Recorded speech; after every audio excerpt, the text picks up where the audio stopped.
So I've been seeing a lot of things talking of the people making commentary. Interestingly enough, the ones I've noticed that have been making the commentary are wealthy black people making the commentary about we should not be rioting, we should not be looting, we should not be tearing up our own communities. And then there's been an argument of the other side of we should be hitting them in the pocket. We should be focusing on the blackout days where we don't spend money. But you know, I feel like we should do both. And I feel like I support both. And I'll tell you why I support both. I support both because when you have a civil unrest like this, there are three types of people in the streets. There are the protesters, there are the rioters, and there are the looters. The protesters are there because they actually care about what is happening in the community. They want to raise their voices, and they are there strictly to protest. You have the rioters who are angry, who are anarchists, who really just want to fuck shit up, and that's what they're going to do regardless. And then you have the looters. And the looters almost exclusively are just there to do that, to loot. Now, people are like, well, what did you gain? Well, what did you get from looting? I think that as long as we're focusing on the what, we're not focusing on the why, and that's my issue with that. As long as we're focusing on what they're doing, we're not focusing on why they're doing. And some people are like, well, those aren't people who are legitimately angry about what's happening. Those are people who just want to get stuff.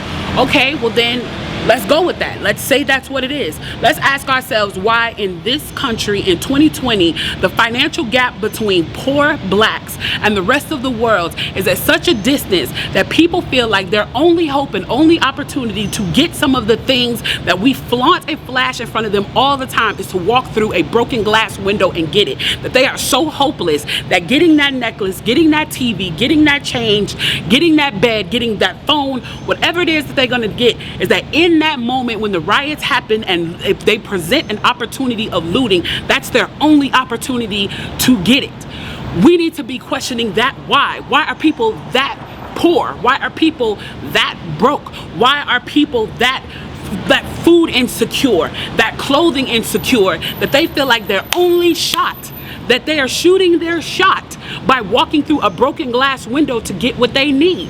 And then people want to talk about, well, there's plenty of people who pulled themselves up by their bootstraps and got it on their own. Why can't they do that? Let me explain to you something about economics in America. And I'm so glad that as a child, I got an opportunity to spend time at Push where they taught me this, is that we must never forget that economics was the reason that black people were brought to this country. We came to do the agricultural work in the South and the textile work in the North. Do you understand that? That's what we came to do. We came to do the agricultural work in the South and the textile work in the North. Now, if I right now decided that I wanted to play Monopoly with you, and for 400 rounds of playing Monopoly, I didn't allow you to have any money, I didn't allow you to have anything on the board, I didn't allow for you to have anything, and then we played another 50 rounds of Monopoly, and everything that you gained and you earned while you were playing that round of Monopoly was taken from you. That was Tulsa, that was Rosewood. Those are places where we built black economic wealth, where we were self-sufficient, where we owned our stores, where we owned our property, and they burned them to the ground. So that's 450 years. So for 400 rounds of Monopoly, you don't get to play at all. Not only do you not get to play, you have to play on the behalf of the person that you're playing against. You have to play and make money and earn wealth for them, and then you have to turn it over to them. So then for 50 years, you finally get a little bit and you're allowed to play. And every time that they don't like the way that you're playing, or that you're catching up, or that you're doing something to be self-sufficient, they burn your game. They burn your cards. They burn your Monopoly money. And then finally at the release and the onset of that, they allow you to play and they say, okay, now you catch up. Now at this point, the only way you're going to catch up in the game is if the person shares the wealth, correct? But what if every time you share the wealth, then there's psychological warfare against you to say, oh, you're an equal opportunity hire. So if I played 400 rounds of Monopoly with you and I had to play and give you every dime that I made, and then for 50 years, every time that I played, if you didn't like what I did, you got to burn it like they did in Tulsa and like they did in Rosewood, how can you win?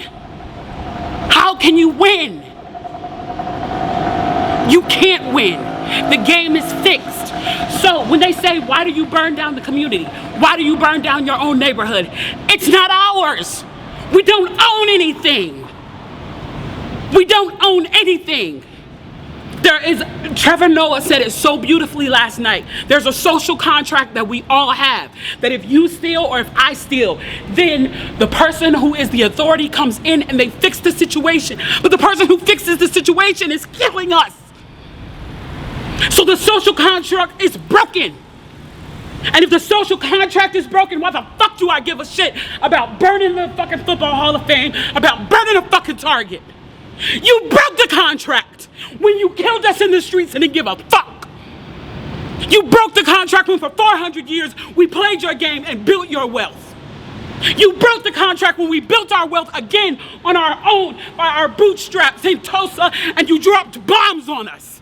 When we built it in Rosewood and you came in and you slaughtered us. You broke the contract, so fuck your Target. Fuck your Hall of Fame. As far as I'm concerned, they could burn this bitch to the ground.